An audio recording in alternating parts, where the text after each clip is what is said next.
Here's Dan Shapiro to help you find your edge, master your process, and own your future.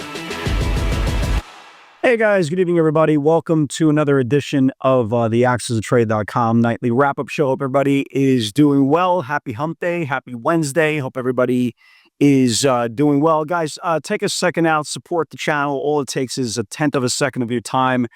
Click like if you are brand new to the channel. Thank you very much for finding us, spending a couple of minutes with us. And if you are comfortable, hit the subscribe button and we will continue to do our best. So let's go back, quick history lesson to about a week and a half ago. Okay. We talked about, speculation money, right? Speculation money started out so innocently. You had all these big high flyers, the RGTIs, the OKLOs, the SMRs, the MP, anything to do with quantum, anything to do with rare earths, they were going out of their minds. And if you guys remember, you've been kind of watching along for weeks and weeks and weeks, I kept on reiterating the point, guys, why are you trying to pick a top of these things? Just wait for the previous day's range to fall. I even, for example, I even gave the exact pivot on RGTI. I said, hey, just listen, wait till the $50, once it loses the 5-day moving average, that's the back test. That's the whole point. And it started out so innocently. And again, I'm just using RGTI as a proxy here. But the point is every single one of these quantum rare earths or anything to do with speculation money slowly but surely exited the building. And the whole point, the whole rationale behind this is kind of the opposite of what happened in April, right? The bottom of the market in April, the sellers just got tired. That's it. That's all happened in April. The sellers got tired and the overall market went absolutely nuts from April all the way to about, let's just call it 2 weeks ago. And, you look at the market up to like 2 days ago, and we were at all-time highs. And the ironic part, since these speculation darlings lost steam and, people started exiting the building, the ironic part, despite us being at all-time highs, only, 24, 48 hours ago, I would say in the last week and a half, 90% of my trades are to the downside. I mean, literally every single day, yeah, you catch the Apples of the world, the Amazons, whatever the case may be, Tesla, we'll get to Tesla obviously in a second. But if you are in the trenches and you trade every single day and you're an active trader, you kind of see the value was definitely on the downside. Names like NVIDIA couldn't rally. Names like HIMS couldn't rally. Names, like we talked about, we talked about the metas of the world. These stocks just could not rally and ultimately ended with a lot of bodies hitting the floor. Again, you're not going to see that on the scoreboard because if you look at the QQQs, yeah, I mean, they were down, a little bit less than 1%, but you look at the Qs and you say, well, how could everything be wrong if we're still way above, right? Way above this last engulfing candle here. And this is like literally a couple of bucks away from all-time highs again. Again, there's a big difference between looking at the market from the investment point of view. I bet you if you're an investor of these stocks, you don't even know what happened here especially the last 24 hours. If you are a trader, you kind of know what I'm talking about. And again, we are a trading channel, right? We're not an investment channel. We're a trading channel. And, it got nasty. It got aggressive. And there's a lot of bodies that are on the floor, and it's starting to get a little bit long in the tooth of the selling. Is it possible you get more selling? Sure, but names, for example, like OKLO, OKLO that we talked about. Hey, if it loses the 10-day, watch the 10-day, watch the 10-day. The 10-day was $155, $156. The stock traded down to $114 today. So you're getting a lot of names that got absolutely destroyed. Is it possible they have more downside to go? Sure. Right? Absolutely. They definitely have more downside to go.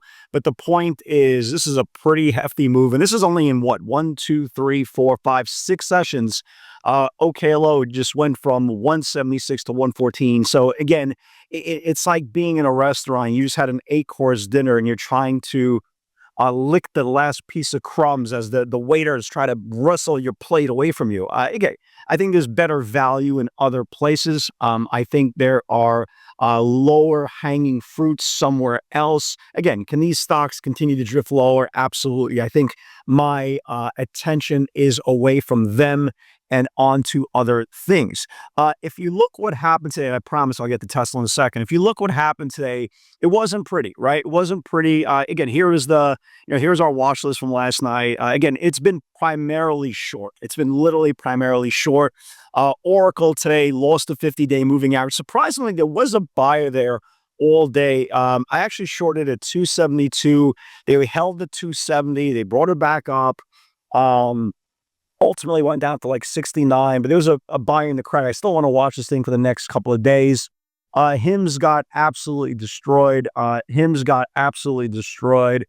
We talked about this in the last few days. Finally lost the 50-day moving average, traded all the way down to 46 today. Peloton had a pulse where they were buying up all these Beyonds and Flowers and Krispy Kreme donuts. It only went up about like 18, 20 cents before it died out as well. And the video is definitely my trade in the day today. I actually shorted it, not at 79.70, which that was the natural pivot. I actually shorted, well, excuse me, the first time we shorted it held. It went down like 40 cents and then they squeezed back, lost 50 cents. But the second time around, I took the rejection at 180.70s and traded all the way down to like 76 and change, which was actually really, really great.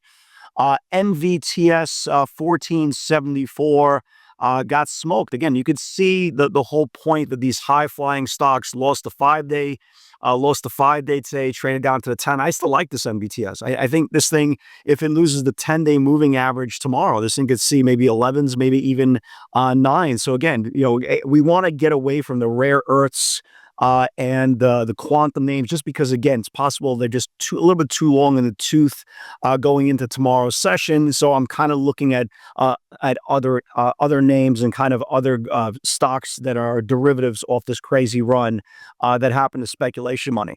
Let's talk about Tesla, right? Let's talk about Tesla. So here's what we knew going into Tesla into earnings. Okay, the last month or so, or 2 months or so, we saw a couple of data points hit the market. The first data point was they had their Chinese delivery numbers. They were crappy, and then they took Tesla up.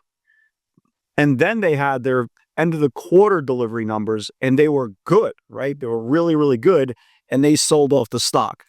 The other thing we knew for the last 2 weeks, they were pounding. I mean, absolutely pounding.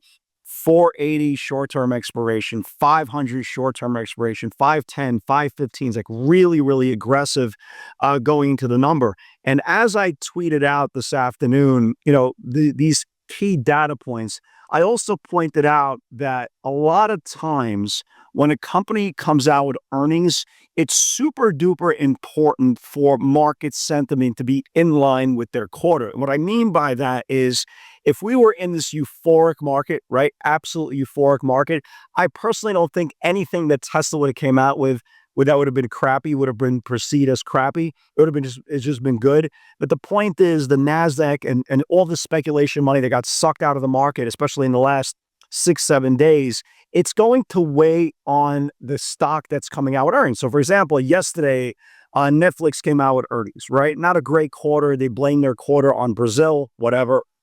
You got to blame it on somebody, right?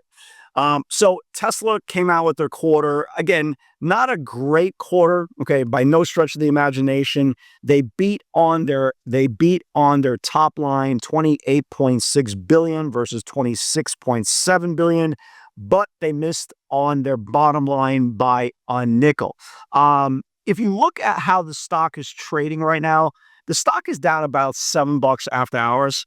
It's really not that much, guys. We've seen a $7-10 move on a random Monday. Okay, so it's not really the reaction that is setting the tone here. I think we're going to get a lot more clarity for tomorrow based on the conference call. I believe the conference call starts in about a half an hour, 45 minutes. It's about 5 o'clock Eastern time there. As of right now, as you can see, Tesla's trading right around 432. By the time you see this video, it could be at 426, it could be at 445. Okay. So I want to obviously, I'm going to watch levels. That's kind of what I do. I watch levels to the upside. I watch level to the downside. As you can see here, it stopped today on the 20-day. If it starts losing the 20-day moving average tomorrow, I will be short. If it reclaims today's channels to the upside, obviously it will be long. So the longer the stock sits here without any clarity, it's going to be all about Elon Musk in the conference call. If you guys remember, I believe Elon said there might have been a challenging quarter or two ahead.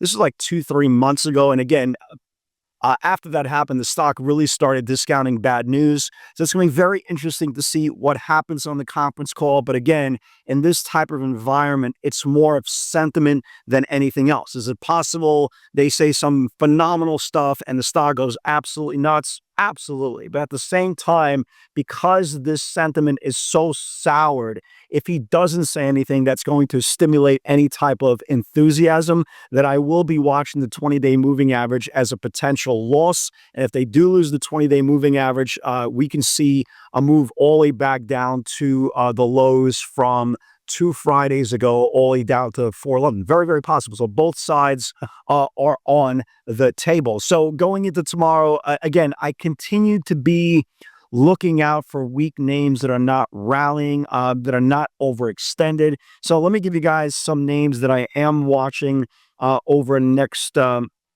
I guess over tomorrow.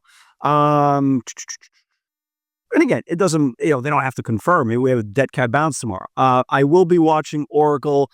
Again, it was a buyer there all day, but at the same time, when everything rallied, it did not. And this is now the lowest close in this whole formation. I want to watch this thing below the 65-day. Okay, if it loses the 65-day moving average, I think they finally clean up the buyer and gets hit. Again, we'll watch it. I'm going to watch also Avago, right? Avago stopped today at the 34 EMA. If you notice, the last 4 times it stopped on the 4 EMA, it bounced, right? You see this orange line? Bounced, right? So it bounced again. Now, again, the question is, well, what happens if it doesn't bounce the next time around? What happens if the sellers reclaim back and take control of the 34, then yeah, we're going to go all the way back down to the 50-day moving average. So I'm looking at names that are about to confirm, but are not destroyed, like the names like MP, like the names, obviously like RGTI and SMR, right? Those names are done, right? I'm done with those names. The OKLOs, I'm done with those names. I'm, it was fine. It was good. We identified them well. It's time to move on, right? It's time to move on. Also, again, like I said a few minutes ago, NVTS, I will watch as well. Again, the stock had a big run from 750 all the way to, to almost 18. It lost the 5-day today, stopped at the 10. Again, remember the OKLO setup from a couple of days ago? I said if it loses the green line, the 10-day moving average, it can get hit. Well, NVTS is literally the same setup here. So it stopped at the 10-day, and if it loses the 10-day moving average, it can get hit as well. And Amazon, Amazon had a really great run yesterday. If you guys remember, only 48 hours ago, AWS was down. Like every company that you could possibly have involvement with, it was down as well. Market really saw the importance of AWS. That's why it rallied yesterday. But the point is, it gave it all back, right? There was no fight. It gave it all back, and it stopped at the 5-day moving average. Again, I'm just looking at, I'm looking from the point of value, and we know the importance of the 5-day as well. That's short-term sentiment. If Amazon loses the 5-day moving average tomorrow, I will start shorting this thing. And if that is the case, we might get a move down all the way back to the 65 in the next couple of days. So that's it, everybody. Hope everybody is doing well. If you are interested in pivots, guys, the link is below. All it takes is 30 days to see if it's a right fit for you. Hopefully tomorrow we'll get a little bit more clarity on Tesla. Obviously, that is going to be my focal point for the day. But again, let's see how the options market plays out tomorrow. Let's see how they're betting. Let's see how the short-term sentiment is. And with God's help, we'll all be there tomorrow together. Take care, guys. Have a great night.